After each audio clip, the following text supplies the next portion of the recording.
hold on, real quick. Listen, this is the Gray Area Podcast. Let's go. Hey, I'm Rhinoceros Funk. How you doing? How your titties hanging? And I was getting to the thought of black imagery. And I said, yo, the perfect example is, I said, that new documentary just came out with Lionel Richie. And I was like, yo, I'm going to call him Lionel because that's what Michael Jackson used to call him, Lionel. Yeah, like Thundercats. And the thing in that documentary, when it comes to, again, imagery, projection of blackness, the black diaspora, and the harm that can come with this imagery, right? And it's reflected perfectly in the We Are the World documentary, right? The song was supposed to be written by Stevie Wonder, Michael Jackson, and Lionel Richie. Lionel goes to Michael's house, and he's like, yo, man, anybody get in contact with Stevie? Like, you know how Stevie is, man. He'll call you when the fuck he want to call you, which is insane. I didn't think Stevie could use the phone, but we find out in this documentary, Stevie could do a lot of things. That nigga call everybody up. That motherfucker would take, this wild Ray Charles is in the joint. And Ray Charles goes, yo, man, somebody take you to the bathroom. And Stevie gets up and goes, I'll take you. Yeah. And he leads him to the bathroom. And then we never see Ray Charles again in the documentary. It's fucking insane. So Stevie gets the song is written out. Lionel Richie, he is, a all-around musician, right? Plays the piano, beautiful with construction of lyrics and shit. So Michael Jackson, we know Michael Jackson, but Michael Jackson is not that, right? So what's beautiful about the documentary is that they put in Michael. What Michael would do is that Michael would just record, right, on tapes, and Michael will go, and he'll do like the beat. He'll beat it out, right? Do beatbox and shit, right? But won't have a lot of the words in it. And how he wants the sound to be and project, he would do that shit on tape. So they had to replay some of the tapes. And I was just like, yeah, man. So I get in there with the piano, and then Michael, he's like NBC, bro. He was samples. Yeah, take that, bring that back, And so they end up writing the song. And the night that is being fucking recorded with all these famous people and Dan Aykroyd, all these singers and shit, they're getting into it, they're doing the song, and Stevie is like, yo, hold up, B. I thought I was supposed to be down this writing shit. And they're like, yo, Stevie, but we're at the point that we're fucking recording. Fucking Quincy Jones over there with his hands up and shit, like a fucking maestro and shit. And Stevie Wonder was a fucking like a bully, bro. And he was a bully. He would make his way. I mean, think about it. This is the January of '85. Like, my man, the hits that this man had out at that point, you have to like bow down to him and say, "Oh, that's Stevie." You have to, right? You know, the thing about it is, people got to realize, man. Okay, let me just for a little context. I hope people listening understand what OJ meant at the height of his football career, right? How coveted he was by the white American community. It was even more so with little Stevie Wonder. Yeah, 12-year-old genius. 12-year-old genius. Yeah. They loved him. There was, and you know what? He never strayed from the path. There's a lot of us. There's a lot of people of color who have been coveted by the people in this country, but have strayed from the path. Stevie Wonder never really strayed from the path, so it makes sense that he was, by this time, like you're saying, a fucking bulldog, a bully. You know what I'm saying? He has his way. He doing what he wants. He leading Ray Charles to the bathroom, making phone calls. Yeah, driving drunk and shit. Drunk was great. Yeah, right. But just go out there and Google it, man. Fucking, I just called to say I love you was out. Like, this man was racking up Grammys at this point, so you had to bow down, right? But here is the thing, right? And here's the thing again, when it gets to like this idea of blackness, when it's portrayed via a medium that's not well educated, right? That's the point. So the song We Are the World, right? I remember this vividly because I sang this shit in elementary school, right? We were the kids that were walking around with, the little boxes for UNICEF, and you would ask people to put, basically begging. While Reagan was out there fucking America and giving all the money to the rich, we were out there in our own slums begging for coins so that we can send it to fucking Ethiopia, because Ethiopia was the spot that had, the kids with exposed skulls and flies in their eyes. Yeah, that time, right? So TV's like, yo, man, what the fuck, man? Like, this song was going to Africa. So we got to put some Swahili in it. Everybody's looking at Stevie. Lionel's like, what the fuck is he talking about? And Stevie's like, I was trying to come up with some like Swahili shit. This fucking country singer walks out, I forgot his name. He was like, yo, man, fuck this old country boy, don't do no Swahili. And breaks out. And Stevie's like, I don't give a fuck, ain't nobody else leaving. We're going to do Swahili on this track, right? And then it takes a white man to come in and go, Stevie, they don't speak Swahili in Ethiopia. And it shuts Stevie down, bro. Stevie's like, what? I'm like, no, they don't. Ethiopia was really heavily influenced by the Middle East. They don't speak Swahili. Swahili is more of Western. And he's like, okay. Oh. And I laughed at it for a while because I'm like, dude, like, how do you not know that? And this is the importance of projecting proper messages of experience on the screen. That's fucking hilarious, dude. Oh man, I had a good laugh on mute. Oh, you always have to pop them out, man. So let's get back into this. With your notes, my man Muggs got notes on, again, the Elvis Mitchell joint, Is It Black Enough For You? It's on Netflix. Came out in 2022. Go check it. I would advise you watch it a couple of times because it moves pretty fast. And if you're not really familiar with the construction of imagery and construction of identity on the screen, then it's going to be very, very, very new for you. So one of the topics I have written down, I believe we were discussing, and we probably got halfway through it, was the Black self-pity era that I wasn't aware of. And just, how it seems like there was, it doesn't even seem like there actually was a time where the only type of movies that were being made were films with Black people in them, were films or leading roles or, standalone roles, were films where there was some type of negative redemption clause at the end of it, and it worked like clockwork. It was almost like very predictable, Mm-hmm. And I just wasn't aware of it. I wasn't aware of it. I knew that we had the blackface era, and then I was just kind of aware of, after that, the prominent era of blaxploitation. Yeah. So let me blow your tits off with this one, because I was trying to kill time, and for some reason yesterday I revisited the Let's Talk About Cosby joint by Kamal Bell, and fairly interesting, right, about that transition in Black imagery, right, is Bill Cosby. Bill Cosby goes from being a fucking college student at 62 to being like a dad and the most famous comedian in 65. Like, holy shit. 3 years. And he was doing I Spy, right? And the documentary on Cosby makes a fantastic point, in the sense that Cosby was doing I Spy, and his character in I Spy was like karate champ, spoke mad languages, was an image of Black men that had never really been seen before on the screen. Right? An international man of mystery. Yes.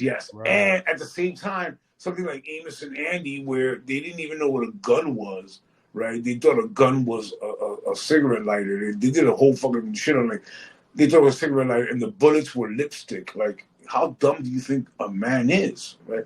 And still with this, okay, this very cartoonish kind of approach, and really docile and unintelligible kind of dialogue was still on reruns. Like, they were still showing this shit in America.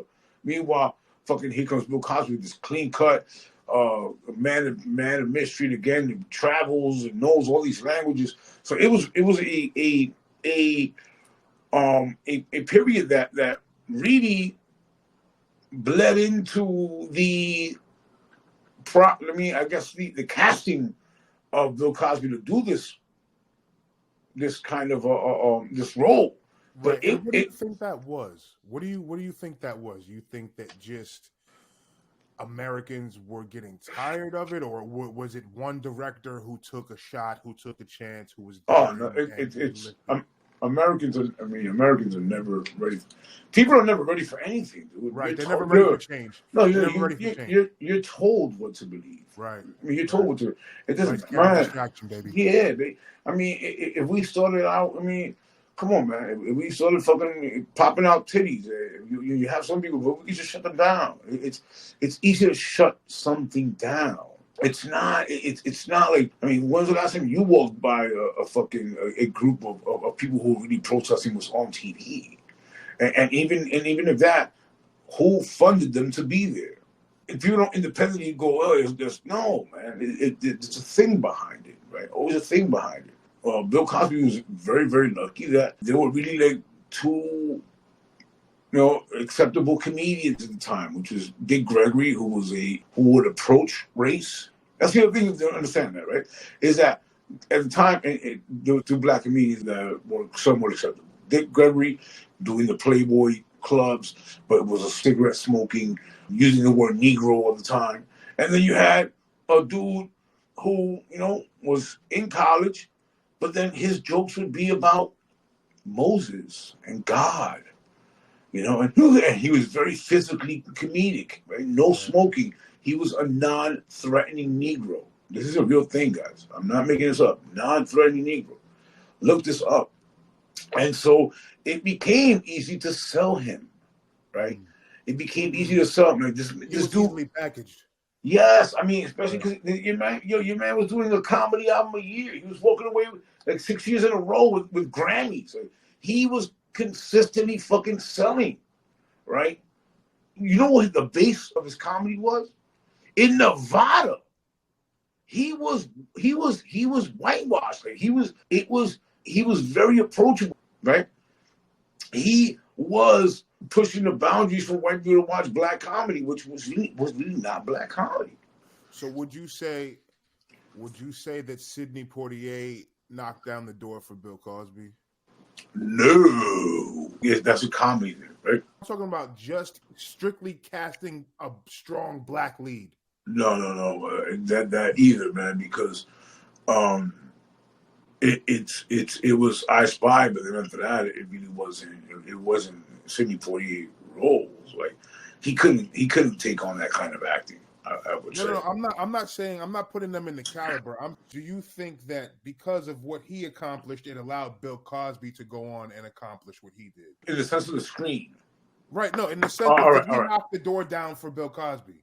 That's the whole thing about knocking doors down. I mean, we have to get away from this shit. Because that's the thing about what America does, breaking the color line. Like he's the Jackie Robinson of this. We love to compare people to. No, man. I think it's offensive to the person's talent sometimes, right? The thief of joy. Yeah, man. But I mean, it's what we do here. It's what we do here in America, right? It's we still do. I brought up Jackie Robinson because. You see that shit in baseball every year. Like, if it wasn't for him, it's like, oh man, if it wasn't for Richie. I mean, Richie was the GM of the Dodgers, and let's get to that aspect, right, of what these people did, and then we don't shine on the despicable amount of racism that he still had to endure in order to even get there. It also, to me, when it's like, all right, you broke the doors down. I mean, the color barrier, you broke the doors down, but then everybody who's coming in isn't the same thing you wanted to do, right? It doesn't have the same political ideology, right? Because we say that, then we don't want to get to Clarence Thomas. And that motherfucker's a piece of human garbage, right? That motherfucker is garbage. Talk about it. And we can't really know. So who broke the cut? No, man, because that dude don't represent what that other person represented. Or what we're trying to say we represent. You see what I'm saying? Right. So I think it made for, I mean, the availability, the accessibility to bring someone else on. But again, it wasn't Dick Gregory, right? It was someone, again, who would like in the documentary, they were like, oh no, people in South Indiana were tuning in to watch Bill Cosby, right? But they weren't doing it for Red Fox, right? They weren't doing it for other people who were way funnier. Sure weren't. And were Exactly. around longer, they damn sure weren't. Exactly. That's a good point. If I heard this correct, the next point, I'm not sure. You could tell me. The Beatles were first. Their first American release was on a black label. On a black label, yeah. I never knew that. Yeah, that's something you definitely find out. I mean, again, we're not of that era. We're not of that Beatle era. But yeah, that was a very interesting thing, right? And we have to remember that's another thing that leads to another point. Back to Ghoul's joint with the pimping, right? And it's pimping, B. I mean, a lot of these British groups. I mean, Rolling Stones, fucking the Beatles. These were all people that were listening to fucking, they were listening to black music here in America, man. And yeah, and they were being sent out there. I mean, look at fucking David Bowie. I mean, yo, man, like, they wanted to come out here and record. They wanted to come out here and record down south. Right. They wanted that sound, right? To them, it was an honor and a privilege to sing with someone. I mean, look at fucking this is a dope documentary came out on Little Richard, right? And Little Richard's like, yo, man, look at the influence. Like he had the Rolling Stones like fucking like carry his guitars and shit. Like, yo, man, come on, hang with me and shit. And the influence that he had on the Rolling Stones. It's art, yet when it gets consumed, then you see that racial aspect kick in, right? But it's evident and gladly meaning that there's statements that verify this, right? That there was so much black influence on what we call rock and roll, what these bands that live in our minds forever, and the influence that Black Americans had on that. It just gets crazy when I think about all the time that I spent in my life not even paying attention what came before me. Like we go to school and we learn the lessons, and if you're lucky enough, you go to a school where they teach you some of what might have happened. Yeah, you're not gonna have that. It's a real killer of drive, man, and you have to have a little bit of, some sort of drive to say, I'm going to find out more of a particular thing.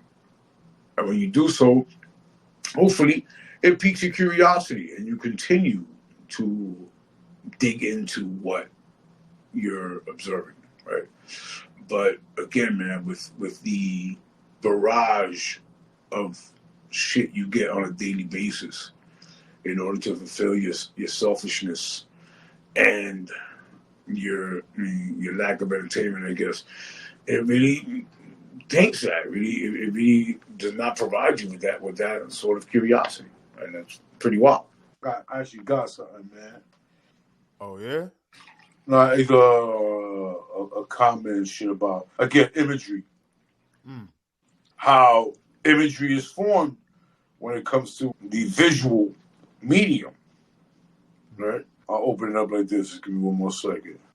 So I'm watching Pluto TV and they have the TV Land shit, and they're showing the Jim Gaffigan show, which I never really got into because it's fucking TV Land, and they're playing it. So I'm like, oh, this shit is not that bad, right? So I'm watching it, but the problem with Pluto TV is that they'll throw in commercials like a motherfucker, and apparently last night that shit was just a barrage again, man, just a fucking bombardment of these AIDS, HIV, fucking like prevention, as well as curbing fucking commercials, right? So they got the shit Devado. Now it's a new shit called Acetate or whatever the fuck it is, and it's like you can get this. You can get this even if you don't.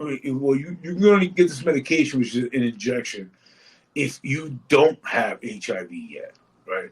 But the whole fucking commercial is just gay Latinos and black dudes kissing each other, right? And it's like, I'm looking at this shit, I'm like, wow, this is really geared to a particular race of people. Fucking demographic and shit. But that's the whole thing. Is like, they perceive this to be the demographic, right?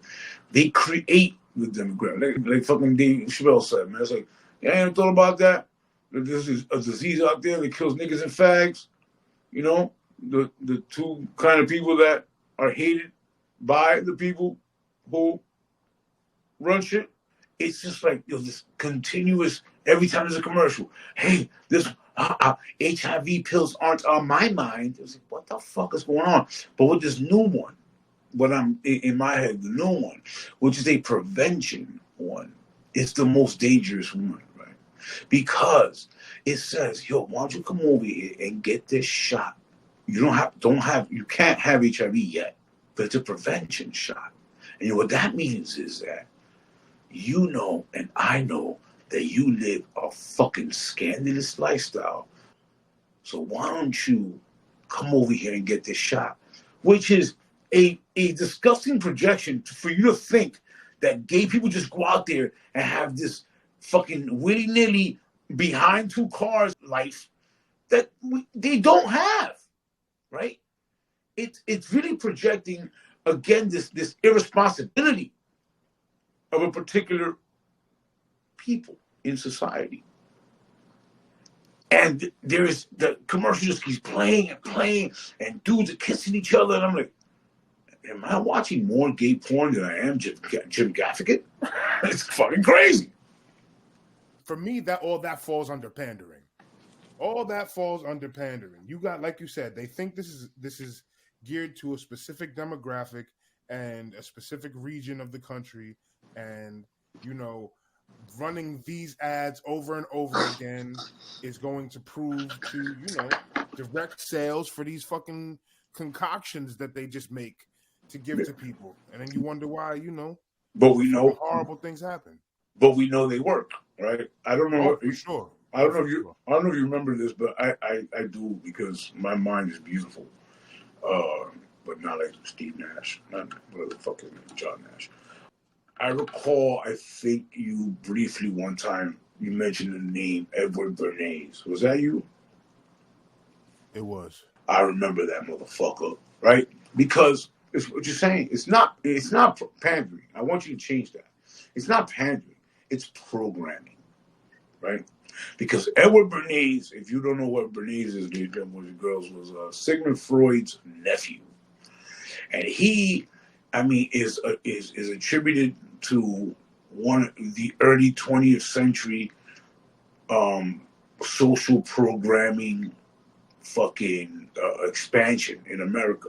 This is the reason he's the reason why we do eggs and bacon in the morning, right? He's a man. Cigarettes and coffee. Cigarettes. Yeah, this is the man who created the campaigns for dying businesses, right? Nobody was eating fucking bacon. Nobody was eating eggs. He got women to smoke and be like, yo, smoking is a liberating movement for women. Like, we are easily programmable. Human beings can be programmed very, very, very fucking easy. And you want to know how that connects, my nigga? It connects because it's what that faggot Donald Trump is trying to do now with the fucking sneakers. And fucking, I've heard people on Fox fucking clearly go, oh, it's a smart move. He's trying to connect with the black inner youth because, the sneaker culture is big in their lives. Like, what the fuck are you talking about? And I'm like, oh, this is fucking dumb. But then I go downstairs to the fucking subway and I see this black dude over here, no headphones, blasting the I guess the allure of this $400 fucking Donald Trump sneaker that looks like something that Hulk Hogan should wear when he fucking breaks out of his crib because his wife is fucking some new jack. Crazy. It's programming, my man. We are easily programmable. Easily. Don't forget that there are billions of people on this planet, billions, that believe that there's a guy in the sky. What the fuck? Easily programmable. Nah, you're not wrong, man. And you know what? Listen, I laughed when I heard he was coming out with sneakers. I laughed. My man. But it's typical. You know, the man. Look how crazy history is. The man sold steaks. I don't know if it's still out there, but check it out. Trump steaks. You know what Donald Trump's grandfather did? He followed people around in mining towns and would sell them dead horse meat. I was watching a fucking documentary last night on fucking Reagan.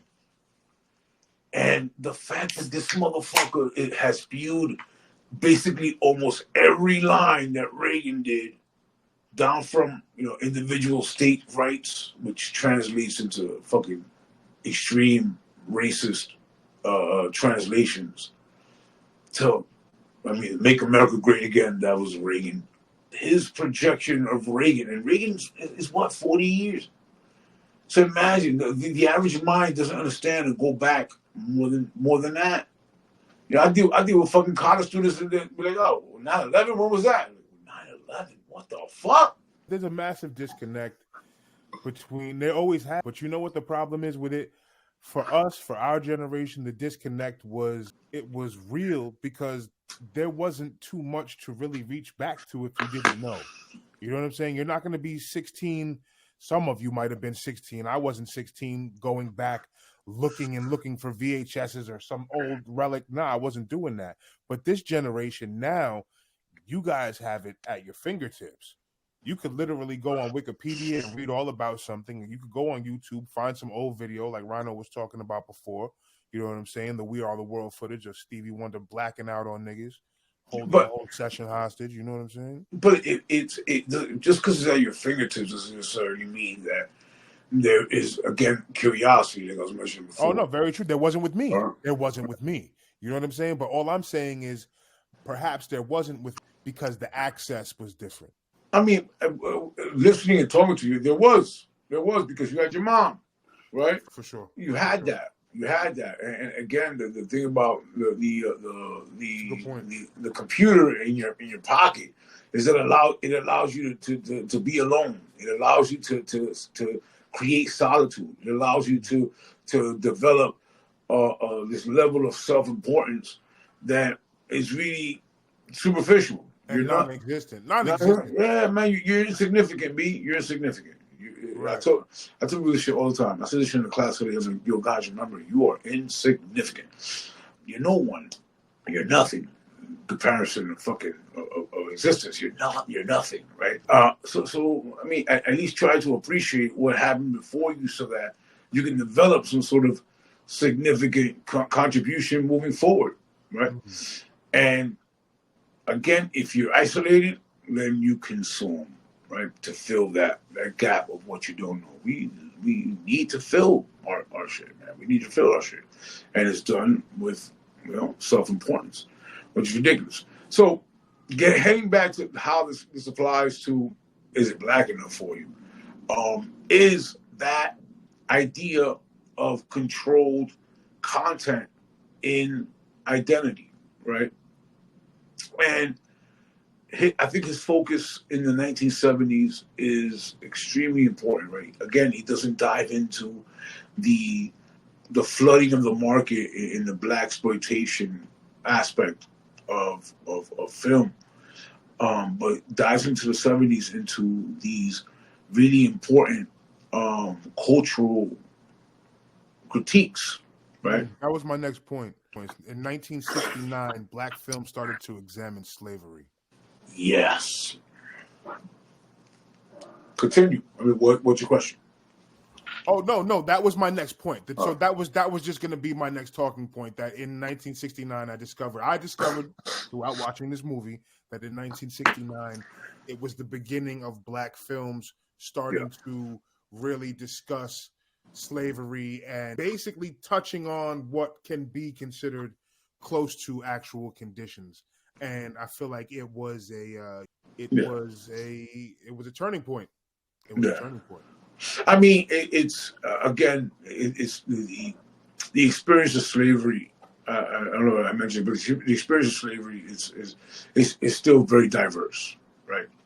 And the depiction of slavery in film attempted to grasp some of the brutalities that existed with slavery, but we also have to understand that via the economic structure in which that situation occurred, and slavery was very different, right? If you were on a cotton field, right, it was very different than it was in a sugar plantation, right? And it's a thing where, I mean, my family derives from, again, a place where the idea of slavery began. I mean, the idea of chattel slavery, right, of bringing Africans into the New World began and attempted to end, right? The island of Hispaniola, my parents are Dominican. The island of Hispaniola is Haiti and Dominican Republic, right? That's where the first African slaves were brought into, and it's the land of the Haitian Revolution, right? First place to end slavery in the Western Hemisphere. And although the Haitian side, right, which was Saint Domingue at the time, had a brutal, I'm talking about very brutal sense of slavery. And I mean, it was vastly different where there were whites who had large plantations and owned slaves. And there were also free people of color that owned slaves, right? And on the Spanish side, being that there wasn't a big agricultural economy and more of like cattle raising, there were slaves. But on the western front, Saint Domingue, there were sugar plantations, coffee plantations. There were people who had hundreds and thousands of slaves, right? A slave that came from Africa in what we know to be Haiti would only last like 2-3 years because of the brutality, right? Right. Revolving door.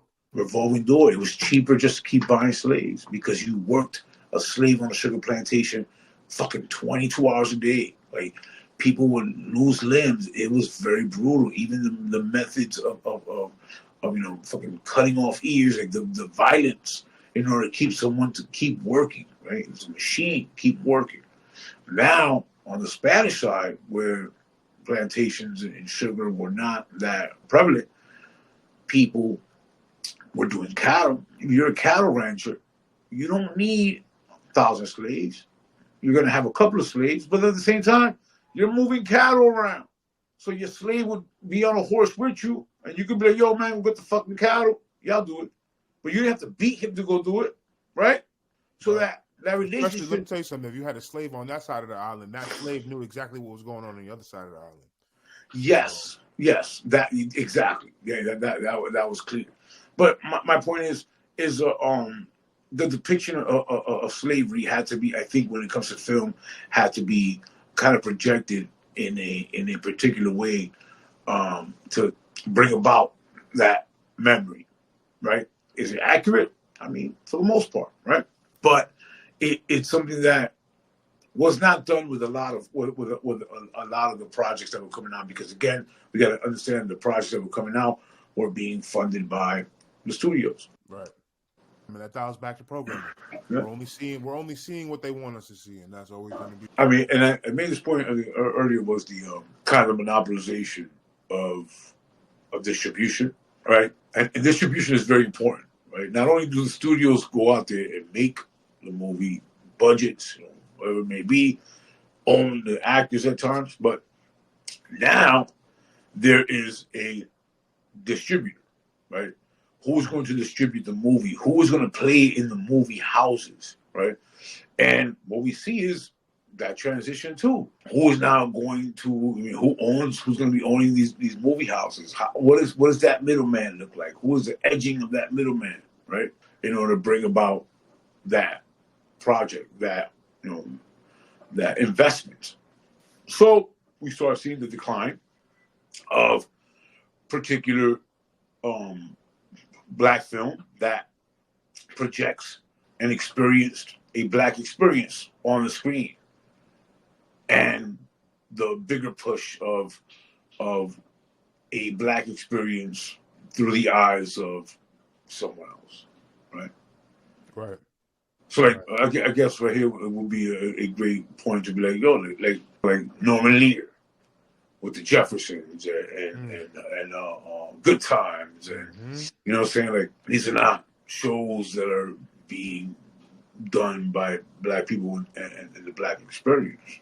Right. I feel like what your point is that, you know, it's their take. It's still their take on it. Yeah, you know? yeah. It's still their take on it. Look at Dark Side of the '90s did this shit, and it was Family Matters, right? And fucking yo, man, the Family Matters was. The Family Matters get shit on. Right? They're like, yo, we were a black show. Like, yeah, not really, man, because there was no real black issues there. Like, the show was all written by white people, and and it exposes in the episode of Dark Side Comedy on Vice, and they do a whole hour on Family Matters. And you got, Jaleel White, and he's like, yo, man, the best thing that happened was Urkel, because then the white writers felt that they can write for Urkel. As long as you end some shit with, did I do that, or some nerdy shit, it was not. The dude loved cheese and played poker. He was not a regular black kid. They talk about that. It was like, yo, the ease that came about them when they were like, yo, now we get to just write for Urkel. We don't have to like really write about black issues, right? It's a wild thing. And then it becomes a gold mine. Of course, because you could pimp it and keep pimping and pimp. So does the Fresh Prince fall into that category? The Fresh Prince, at least the Fresh Prince, touched on some black issues, man. Remember the Driving While Black episode, the infamous father episode. Yeah. Oh man, dead ass. I mean, as a dude who grew up with a shitty dad, and I would record Fresh Prince on VHS, and I had that VHS of that episode for a while, man. Why you don't want me? Why you don't want me? Yeah, I would cry as a kid watching that show. Like, damn, B, why you don't want him, Ben Vereen? Huh, Ben? Because Ben Vereen played his dad and shit. We know what's wild, super wild, is that I saw some shit recently that fucking Fresh Prince of Bel-Air was really supposed to be Kid and Play versus Fresh Prince and Jazzy Jeff. Insane. I mean, it's legendary because it's in your mind. Right. I guess it's more nostalgic than anything. Then. Oh yeah. But I mean, there's no way I could imagine fucking Kid and Play doing what Prince and fucking Jeff did. But my point is that it's written. You see what I'm saying? It's written, and you could just plug in any black person you want. Right. You know what I'm saying? Like 12 Years a Slave. I forgot the dude's name, but he's also in like Four Brothers. That dude. I mean. That dude is British. The dude that buzzed me out about shit. It's like as long as you throw somebody that has a little bit of skin color, you're like, yo, man, that's the story, right? He's like, nah, man, it's not. That's not how that works. That's a good point, bro. Because you know who Cynthia? I think her name is Cynthia Erivo. I'm pretty sure her name. Yo, she's a British actress, right? She played Harriet Tubman. I know exactly what you're talking about. I didn't know her name. But I know who you're talking about. I mean, play Harriet Tubman. Listen, I don't have an issue with it, but it's like, to your point, you couldn't find somebody from over here to play Harriet Tubman. Yeah, I mean that's the thing, man. That's the thing when you have identity, this construction of emotions behind identity. It's like it's really damaging. Hence, like camera distraction. That distraction could be truly damaging in a sense, because I mean it doesn't have to be. If you're a person that's happy with just seeing someone of your skin tone on camera, then congratulations. But you know what? For me, it doesn't work because I'm very light skinned, but I've never associated with whiteness in this country. And I mean, I've associated with more blackness in this country. Obviously, growing up in the 80s in New York City, right above Harlem. I associate with being more black than anything, but then I can never say I'm black because people look at me like you're insane. Like, you're insane, right? The other day I'm wearing a Wu-Tang Puerto Rican hat, and I'm not Puerto Rican. But this dude's like, yo, that's a great hat, man. Shit's mad dope. And I'm like, yo, what day is it? He's like, it's Thursday. I'm like, today I'm Puerto Rican. You mean I have to have that kind of that sense of humor with it because not everyone falls into the black and white perspective of America, and that's the issue with America, man. It's like, oh, no, white. Black. You either see this in Jewish people. They'd be like, oh, I'm white. Like that movie fucking with fucking that fat motherfucker Jonah Hill and Eddie Murphy. What's that shit called? You People. You right? people, My man, crazy. they keep going, yeah, we white. You're fucking Jewish, yo. If you look at the history in this country, the Jews are not fucking white. They're not Anglo-Saxon. And they've been, I mean, Jews have been more associated with blacks than anything else. Fucking the summer rides, the summer freedom summer in '69. The Jews that went down there to try to get black people to vote died doing that. Obviously, so that's a big issue I have with that movie. What are we doing here? Are we really just looking at skin tone? It's offensive. Yeah, that's what this country is based on. And that's the problem. So back to Haiti, right? Because I love to discuss the Haitian Revolution. I mean, in Haiti at this time, we're talking about late 18th century. I mean, there was a historian there that had gone to remember, we were still living in various racial caste systems, and a historian in Haiti goes by and he says, well, and tries to mark the levels of race, and goes on to depict 110 levels of race, from ultimate white to ultimate black. In the middle, you see from mulatto to fucking quadroon to fucking, all these levels, right? Just to depict how many drops of black blood. And the problem is that in the United States had this policy which affects this thinking of distraction that I'm getting to. And in the United States, it's called the one drop rule. Right? Where if you had one drop of blood, you was black. But other parts of the world were like, nah, you're gonna eventually fade out of your blackness. And here in America, you can't do that. And that's a big issue that we're still dealing with. Hence, lights, cameras, distraction. That's fucking crazy. I remember watching a movie, a trial, a man and wife went through, and it came down to the fact, I believe he had one drop of black blood in him, and it was just a whole fiasco. I gotta get exactly what movie I'm talking about, but yeah, man, I remember it's a Joel Edgerton movie. Joel Edgerton is in that movie. I heard look at Dave Chappelle shit, and when they did the race draft. Oh yeah. and Bill Burr, fuck, who was it? And they had drafted somebody, and Bill Burr goes, but he's not even 1/16 white. He's like, what the fuck? It's crazy that we live in a world where people could be like, yo man, break down the fractions of your racial identity.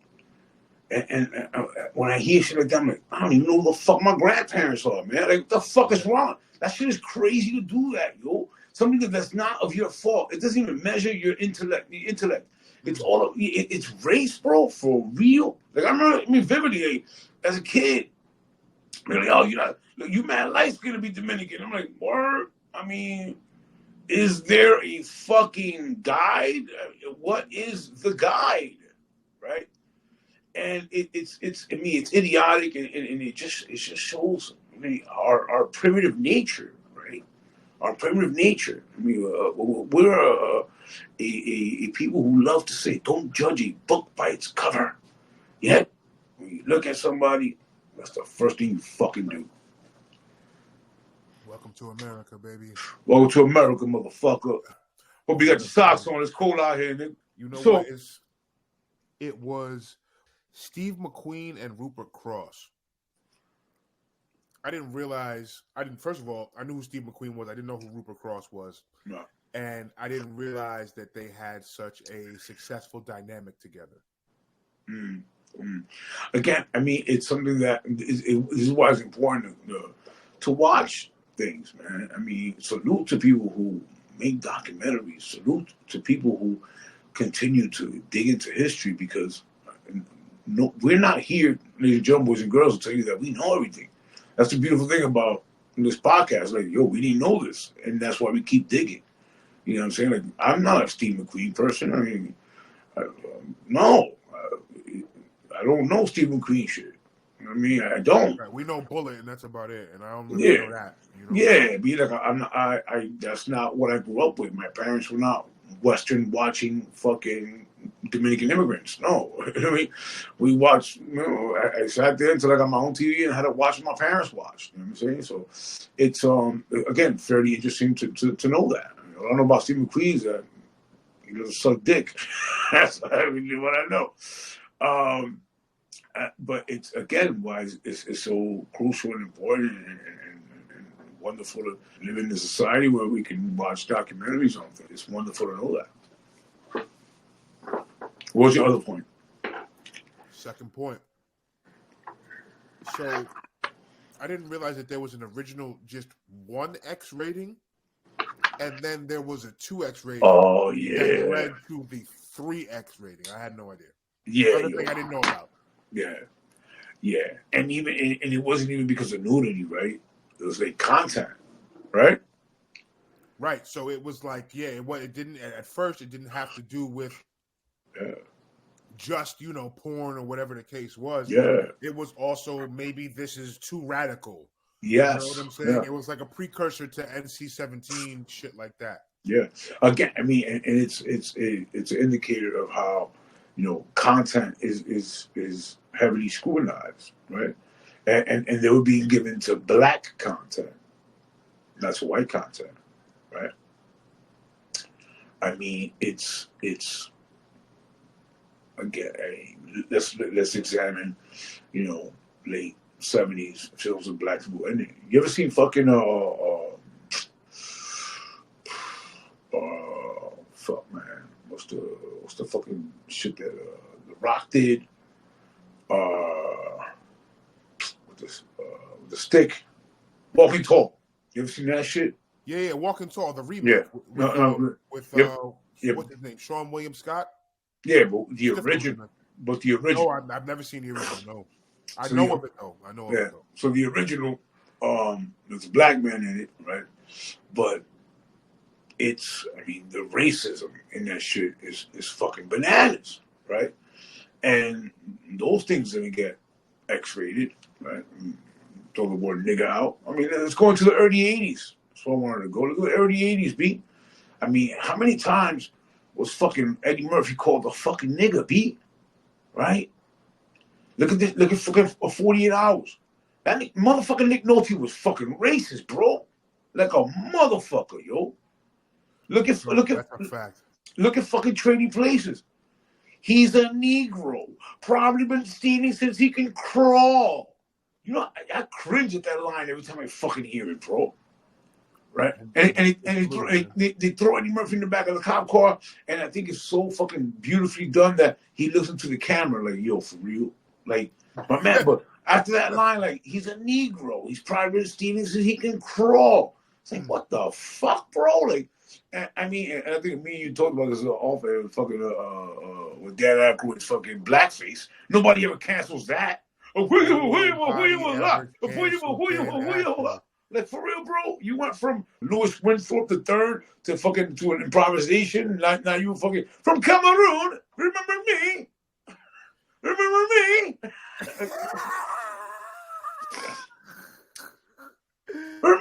It's retarded. Come on, bro. It's just retarded, bro. It's mad offensive, bro. It's super offensive, and no one talks about that shit. It's like race and how race changed into again with the documentary shows us how there was an empowerment of race and black filmmakers being able to depict their own experiences into studios saying, fuck that. We're going to go into these movies that are going to certify we get our money back, and we're going to keep calling you nigga. We're going to continue to call you nigga. Yeah. Oh, I mean, look at one of my favorite joints, Back to the Future, right? When he goes into the diner in 55, he's like, you'll see, I'm going to be somebody one day, Mr. McCline. He goes, yeah, you're going to be mayor. He goes, yeah, mayor. You'll see, I'll clean up this town. And he goes, a colored mayor. That'll be the day. That'll be the day. And you know what, yo, man, it's so crazy because it's almost like, so until Marty McFly came back and gave this kid this thought to be mayor, he'd have just been in obscurity. He was a grown man. He was a fucking grown man. Right. Goldie Wilson. Goldie Wilson was his name. He did. So this kid gave Goldie Wilson this tip, and come on, bro. Come on, bro. It's like we that's can't the thing think for ourselves, man. We have no ambition, right? That's the great thing about analyzing fucking movies and shit back. I was watching for comedies. People always reflect on Richard Pryor when he's like, "Yo, man, I seen this movie, Logan's Run, and there were no niggas in that movie." What did I tell you, man? White people are planning for this shit, and it's a joke that was made in the fucking 70s, but I mean, I've heard that shit through other kind of ways that people have repeated this joke in other aspects of the movie. You know, there's no black people in that movie, man. But I guess they're planning, or they know what the future looks like. You know what I mean? I'm glad you brought the 70s up. For my final point of the night, I'd like to talk about an off-white take on Black Cool, the next best thing, right? And they're talking about Saturday Night Fever and the John Travolta effect. Oh, that's interesting. Fucking, I mean. So real quick, when did we go from shying away from Black Cool to saying we have to embrace it, but we're not going to embrace it? They didn't embrace it fully. Like, you know what I'm saying? Yeah. Well, I mean, I think we also have to understand that this is a country that was established on whiteness. Yeah, I mean, listen, I'm going to go into this real quick. And I'll show you the book when we hang out this weekend. All right, this is a sociologist named David Rodiger, right? And he has this book called Wages of Whiteness. And the major theme of the book is how whiteness is developed through labor, right? And it's a very, very important thing to understand this. So he opens the book with, when I was a kid, grew up in middle America, right? There was this thing that they used to do in the schoolyard. And it would go, a fight, a nigga and a white. If the white don't win, we all jump in. And he's like, in the book, he goes, I don't know where the fuck we got that. Because I didn't grow up with black people around me. Yet the song still infiltrated my zeitgeist in a way, right? So I put the book down and I start going fucking crazy. I go, what the fuck? Because I grew up in the early 1980s in a neighborhood that used to be very fucking, very Irish Catholic. There's actually a documentary out, it was in 1969, and it started documenting how Puerto Ricans started coming in and it created the Irish flight. Irish was like, fuck this, we out, right? Fuck these spics. I think the first time I ever heard the word spic was from a fucking Irish cop in Washington Heights. I was like, what is that? Right? So my point is that I go, holy shit, how the fuck did I know that song growing up as a fucking like a 7-year-old in a schoolyard? A fight, a nigga and a white. We would say if the nigga don't win, we all jump in. Right? And then fucking Onyx had that shit as part of a hook they did in their Back the Fuck Up album, right? 1992. And or 93. And it was just in reading it in Samuel Manuel, it's amazing how these cultural little things affect you without you having the fault of your own into accepting them, right? We call that is hegemony, saying these that influence you with no fault of your own. You don't resist to them, you just kind of accept them because they're there, right? So it goes back to this, again, this is off podcast, but one time you had something to me, you were like, hey, if you want to be a boss, you're going to be a boss. I fucking despise that word boss. To me, it's fucking disgusting, right? Why? Because, again, David wrote a good book, depicts how labor in the early 1800s, a white serf slave really had the same job as a black slave off plantation in a different setting, again, the geographic. And their jobs weren't really that different. But everyone was calling the slave owner, master. But with the acknowledgement that this is a white Christian country and there's an expansion westward, right? Manifest destiny. That we have to, America has to create, and remember the eradication of Indians, the indigenous people here. There has to be a white identity in order to validate the superiority and the land grab. So by like the early 1920s, what we see is that white people that were in the basically same economic conditions, situations that black people were in, don't want to use the word master anymore. We also start seeing the rise of wage labor. So they're like, man, we're kind of better than you. So they start using the word boss. You know what the word boss is? It's a fucking literal translation of the word master in Dutch. Same fucking word. So every time you use the word boss, ladies and gentlemen, boys and girls, you are using the word master. So if you don't ever in your fucking life call me boss, because you call me master, and I'm nobody's fucking master. The more you know. Marijuana.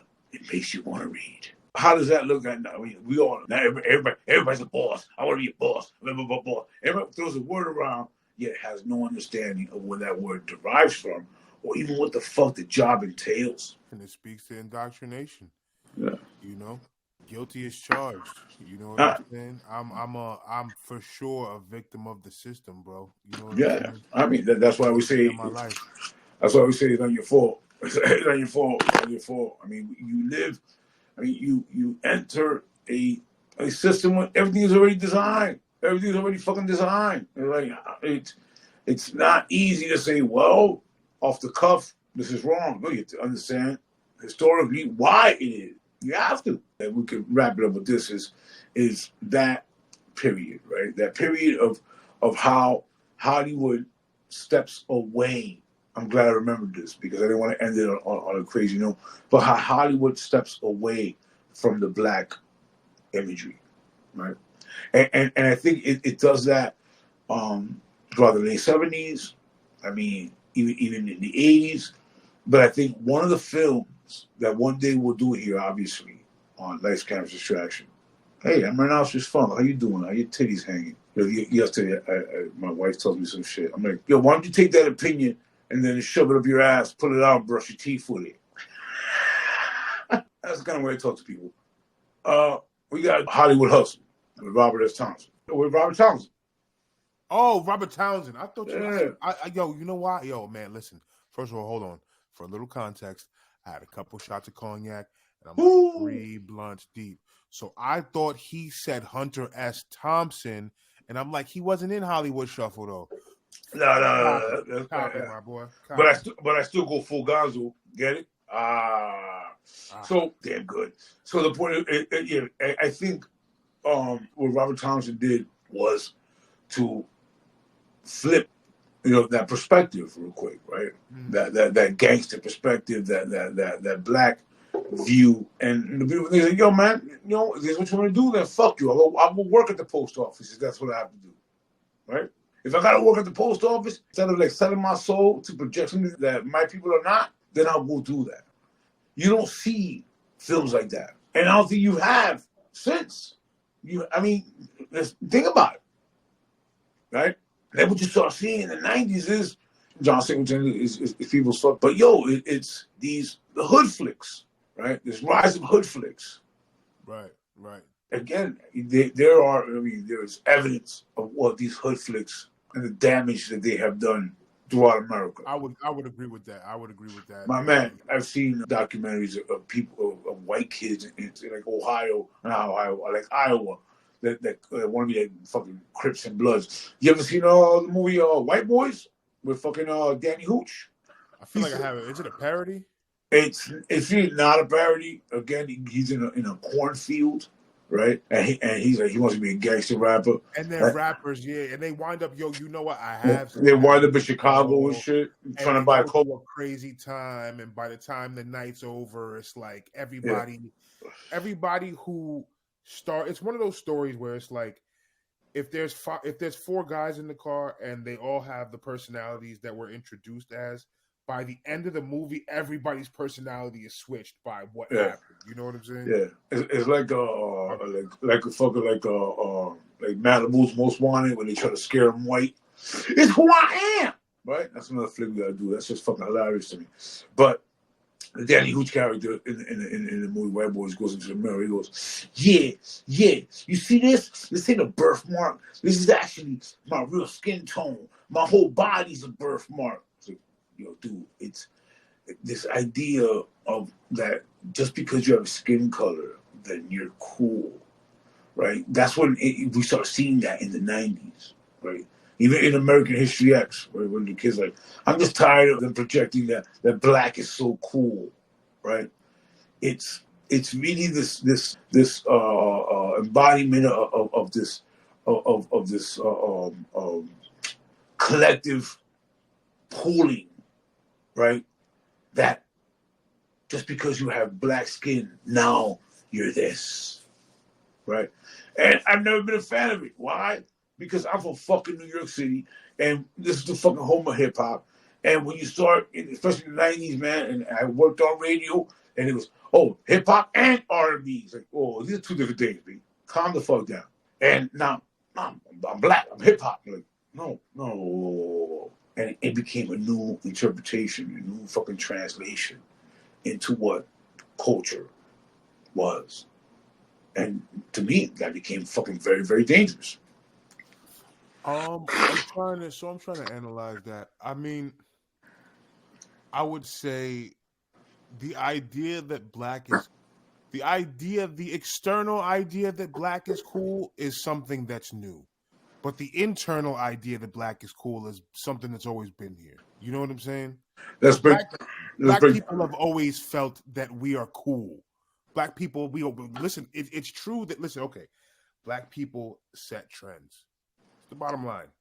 That's the bottom line about a lot of this shit. But I feel like what you're speaking to more is the external point of view that people get tired of. The external point of view that now it's acceptable. Finally, after all these years, your kids think it's cool to be black, right? Yeah. Well, I mean, look, all right, let me try to be as clear as possible. So the projection of black as cool in a visual medium has been there for, I'd say since the late 80s, right? Especially with the marketing of hip hop across the country. Black people set trends, yes, of course. I mean, it shouldn't be this idea of that. It should be adopted. So let's go to my to break it down, like Godfrey, the comedian Godfrey. I watched him with shit, and he's like, no, black people, we set trends. We this we shit, right? This we. Who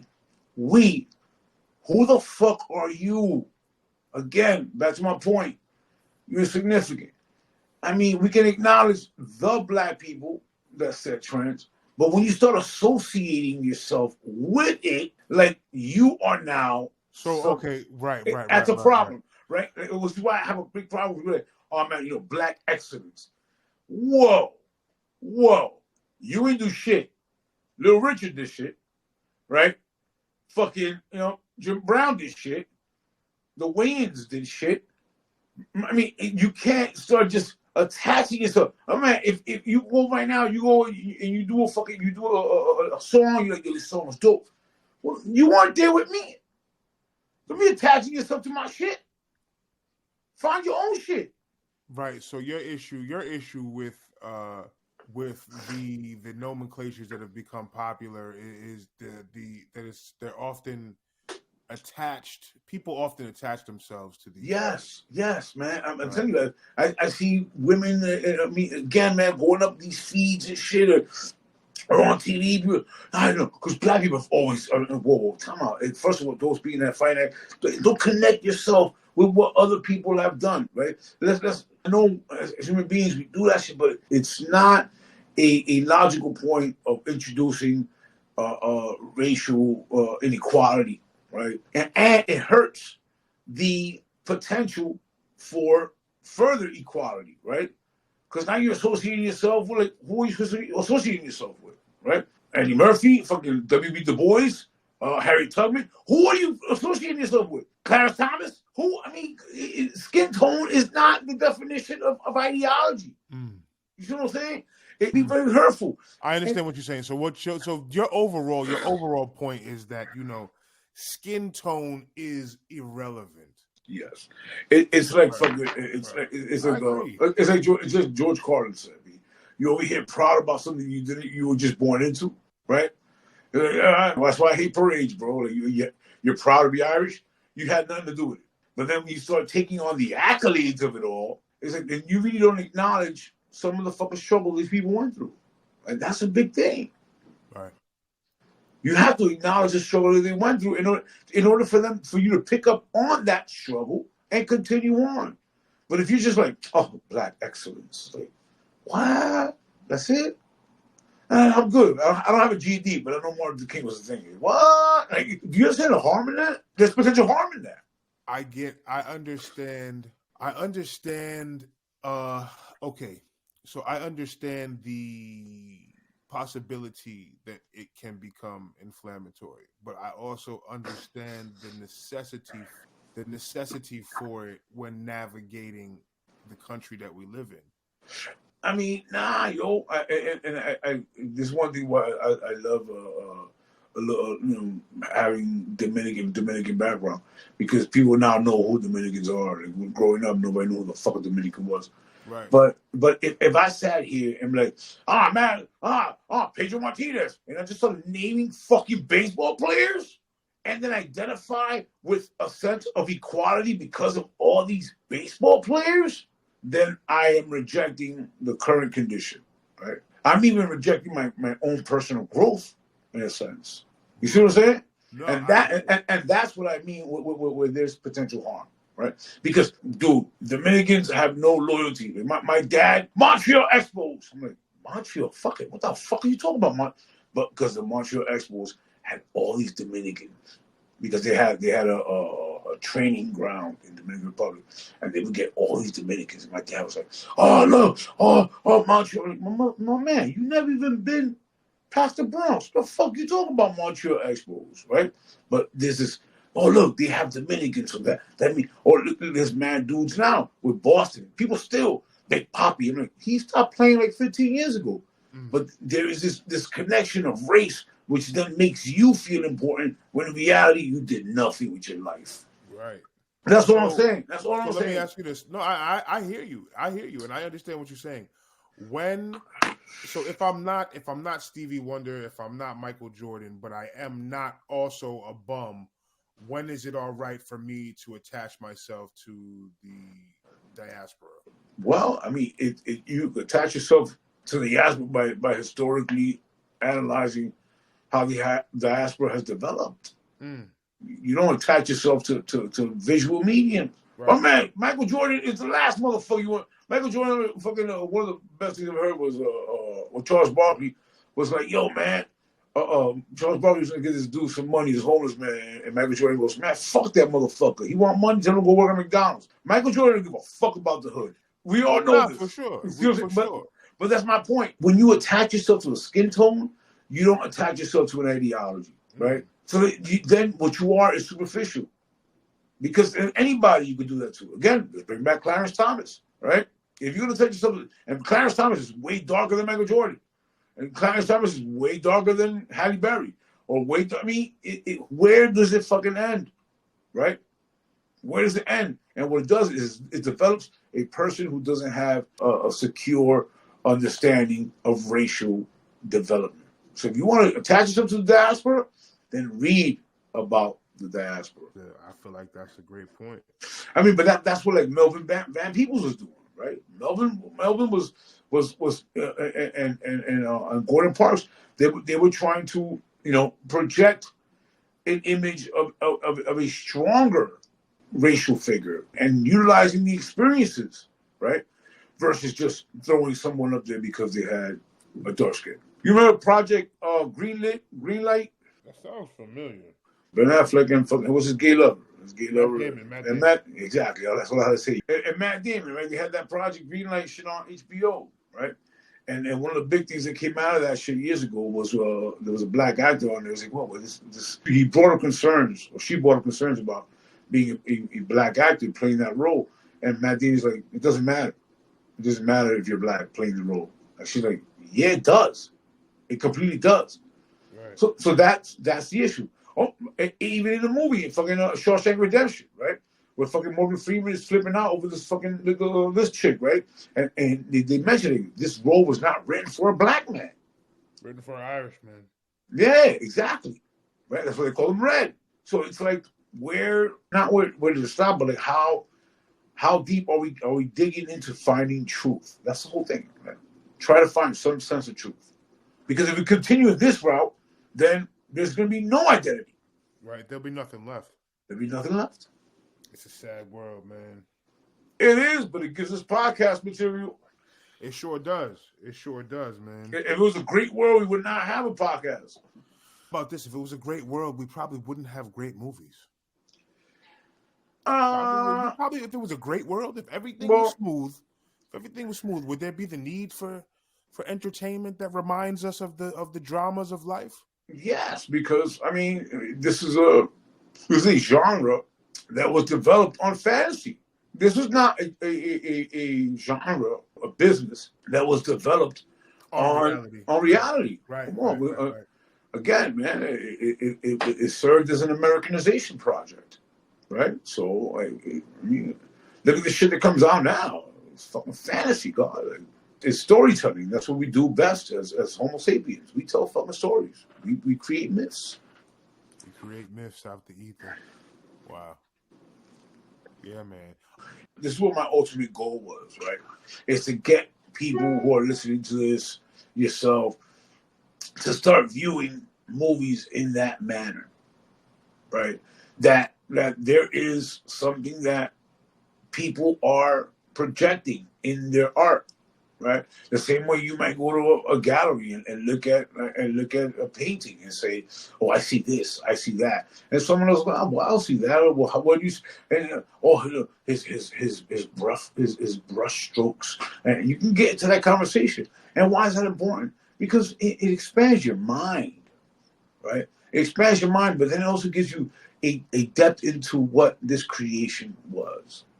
Right. Because again, people are fucking dumb. You understand how many fucking people read a book and live their lives by that book and don't realize that that book was written by men in order to make you believe that it came from gods? Like, we skip these steps, and ultimately what I'm trying to tell you is that you're getting fucking played, right? Here's the thing: why don't you go out there and look at the origins of the King James version of the Bible? Why don't you go out there and look who wrote it? Take a look at who wrote it. Yeah. Your man had to hire people, what he called scholars, to interpret it from the Latin, right? In order to pass it on and make it what you perceive to be something written by outer beings and shit. It's the same. So we have to understand that people create things with a particular goal in mind. For sure. Absolutely. And this is Lights, Camera, Distraction. Catch us here every week. Word. Sometimes we do random episode drops, so it might be Wednesday, it might I'm Muggs on Drugs. I'm the co-host. The main host is the man, the myth, the legend, Rhinoceros fool. You know exactly how that goes. You can catch him every Tuesday on Gorilla Grooves Radio. I was on last week. Check it out. Word is born. And yeah, man. Again, we just did is it black enough for you, man? I mean, it's very important to just see these things, how racist is demonstrated on film. I think we did talk about The Substitute, right? Before we did. Tom right? Berenger. We did talk about The Substitute. And the man, in sight. Exactly, right? So it's very important, man. So go out there. It's Elvis Mitchell wrote, directed. It's on motherfucking Netflix. It's Black Enough for You. Came out 2022. I'm Rhinoceros Trump. Check this out. We love you, but only enough to say hi on a dimly lit street. On Christmas Eve. Yeah. No other holiday throughout the month. Yeah. But that's how we do it. Peace. Peace, my brother. Perhaps I don't want what you think I want. And if there's nothing you can give me, perhaps there is something that I can give you.